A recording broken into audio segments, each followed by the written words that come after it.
Yeah! ముందుగా congratulations మీకు. Thank ఎలా అనిపించింది మీకు ఆ ర్యాంక్ తెలియగానే? ఇట్స్ మిక్స్డ్ ఫీలింగ్స్ అండి. అప్పటి వరకు నేను పడ్డ కష్టం అంతా ఒక్కసారిగా కళ్ళ ముందు అట్లా కదిలింది.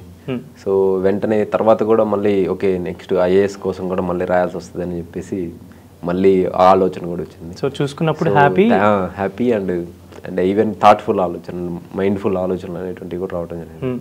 సో అటు అమిత ఆనందం కాదు, అటువంటి బాధ కాదు, స్థితప్రజ్ఞతతో ఉన్నానని చెప్పొచ్చు. ఇంకా ఇది ఎన్నో అటెంప్ట్ అంటే మీకు ఇది ఎన్నోసారి మీరు రాయడం జరిగింది? ఇది నాది 4వ అటెంప్ట్ అండి, 4th అటెంప్ట్. సో మీకు అంటే ఏమైనా ఇన్స్పిరేషనా లేదంటే అసలు ఏంటి సివిల్స్ రాయడానికి అసలు మీ లైఫ్ కారణం ఏంటి అసలు? యాక్చువల్గా నేను ఫస్ట్ ఎంబీబీఎస్ చేసి తర్వాత ఎంఎస్ చేసి సర్జన్గా స్థిరపడాలి, అటువంటి సేవ చేయాలి, వైద్య సేవలు చేయాలి అనేటువంటి ఆలోచన ఉండేది. అండ్ అన్ఫార్చునేట్లీ నాకు ఫ్యామిలీ కండిషన్స్ అనేటువంటి అకామిడేట్ చేయలేదు. సో దానివల్ల నేను ఏంటంటే మళ్ళీ అటువంటి విస్తృతమైన సేవ చేసే విధంగా, ఆర్గనైజ్డ్గా ఉండే విధంగా ఉండేటువంటి వ్యవస్థలు ఏవైనా ఉన్నాయంటే అది ప్రభుత్వ ఉద్యోగాలు, అందులో ఉన్నత ప్రభుత్వ ఉద్యోగాలు అనేటువంటి ఉద్దేశంతో నేను బీఏ తీసుకోవడం జరిగింది. సో బీఏ తీసుకొని ప్రిపేర్ అవుతూ ఉండేవాడిని, చదువుతూ ఉండేవాడిని. కానీ అకస్మాత్తుగా బీఏ సెకండ్ ఇయర్లో మా నాన్నగారు చనిపోవడం అనేటువంటిది నాకు చాలా పెద్ద సెట్ బ్యాక్.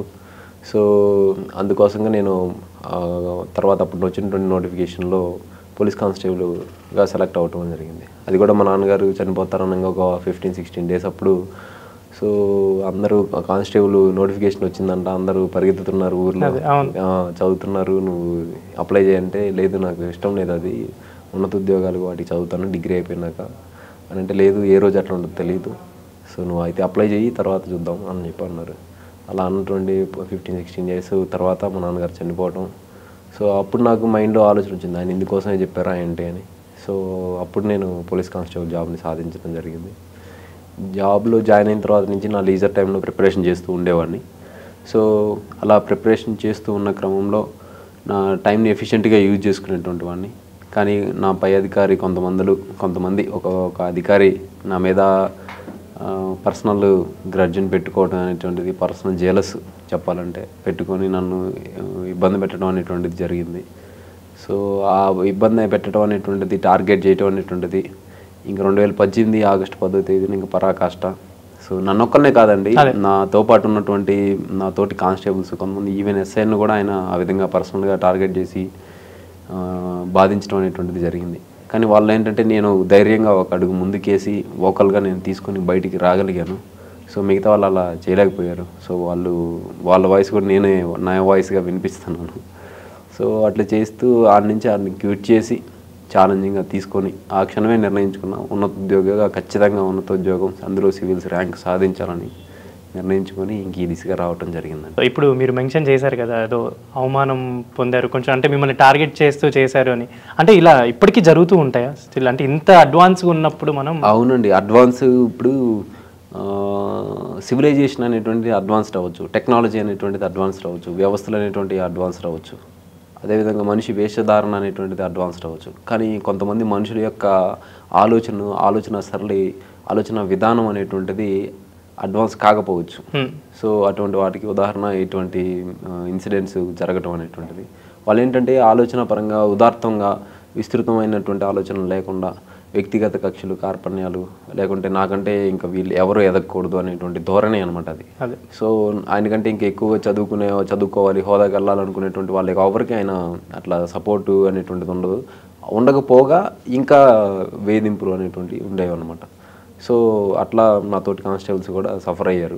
కానీ వాళ్ళు నేను ధైర్యంగా ఒక నిర్ణయాన్ని తీసుకొని బయటికి వచ్చి విజయం సాధించడం అనేటువంటి జరిగింది. యాక్చువల్లీ చాలామంది మీరు ఆ మాట చెప్పిన తర్వాత మెన్షన్ చేసింది ఏంటంటే, మేము ఇప్పటికీ స్టిల్ అలానే పడుతున్నాం, బాధలు పడుతున్నాం. అంటే పై అధికారులు ఎలా యూస్ చేసుకుంటారంటే వాళ్ళని ఇంట్లో పనులకో, కూరగాయలు తేవడానికి ఇలాంటి వాటికి స్టిల్ ఇప్పటికీ ఉపయోగించుకుంటున్నారు గవర్నమెంట్ ఎంప్లాయీస్ని అని చాలామంది మెన్షన్ చేస్తున్నారు. మీరు చూసే ఉంటారు నాకు తెలిసి చాలా ఎగ్జాంపుల్స్ మీరు కూడా. సో అటువంటిది ఉన్నాయండి, అక్కడక్కడ ఉదాహరణలు ఉన్నాయి. సో అంటే అందరు అధికారులు ఆ విధంగా ఉండరు. ఎవరో కొంతమంది వాళ్ళ యొక్క స్వార్థం కోసం, లేకుంటే వాళ్ళ యొక్క నేరో థింకింగ్ ఉన్నటువంటి వాళ్ళే ఉంటారు. ఆఫీసర్స్లో 90% చాలా మంచి వాళ్ళు ఉంటారండి, ఒక 10% అట్లా ఉండేవాళ్ళు. అందులోనూ హైయర్ ర్యాంక్ ఆఫీషియల్స్ అలా ఉండరండి అసలు. ఈ లో ర్యాంక్లో ఉన్నటువంటి వాళ్ళు, మిడిల్ ర్యాంక్లో ఉన్నటువంటి వాళ్ళు, నేరో థింకింగ్ ఉన్నటువంటి వాళ్ళే ఆ విధంగా ఇది చేస్తూ ఉంటారు. సో ఇక్కడ 2 విధాలుగా ఉన్నాయండి. ఒకటి హెరాస్ చేయటం అంటే పని ఒత్తిడి, అదొక రకమైనటువంటిది. కొంతమంది దాన్ని కూడా హెరాస్మెంట్ అనుకుంటారు. ఇంకోటి ఏంటంటే వ్యక్తిగతంగా టార్గెట్ చేయటం. సో ఈ రెండింటికి డిఫరెన్స్ ఉంది. పని ఒత్తిడి అనేది అందరికీ ఉంటుంది. సో కొంతమంది పని ఒత్తిడిని హరాస్మెంట్ అనుకుని దాన్ని మనం హరాస్మెంట్ అనకూడదు. సో కానీ వ్యక్తిగతంగా మిమ్మల్ని టార్గెట్ చేసి మీ ప్రయోజనాన్ని కావాలని విఘాతం కలిగించే విధంగా చేయటము, మిమ్మల్ని కావాలని దూషించటము, సో మీ ప్రయోజనాలకి వ్యక్తిగతమైన కక్షల ఉద్దేశంతో అడ్డుపడటం, సో ఇటువంటివి చేయటం అనేటువంటిది సమంజసం కాదనమాట. సో అటువంటి వాటిని ఎదుర్కొనే వాళ్ళు చాలామంది ఉన్నారు. సో వాళ్ళు బయటికి ఓకల్గా చెప్పలేరు అనమాట, చెప్పలేరు, ఎవరికి కూడా షేర్ చేసుకోలేరు. కానీ ఇక్కడ బ్యాడ్ థింగ్ అంటే బాగా విచారకరమైనటువంటి అంశం ఏంటంటే ఐపీఎస్ ఆఫీసర్లు, ఉన్నత స్థాయి అధికారులు చాలా ఉదార్థంగా ఉంటారండి. వాళ్ళు పని వరకే చూస్తుంటారు. వ్యక్తిగత కక్షలు కార్పణ్యాలలో పెట్టుకోవటం అనేటువంటిది ఉండదు. వాళ్ళ అసంతృప్తి ఉన్నా కానీ వాళ్ళు అధిగమిస్తారు దాన్ని. ఎమోషనల్ ఇంటెలిజెన్స్ అనేది వాళ్ళకి ఎక్కువ ఉంటుంది.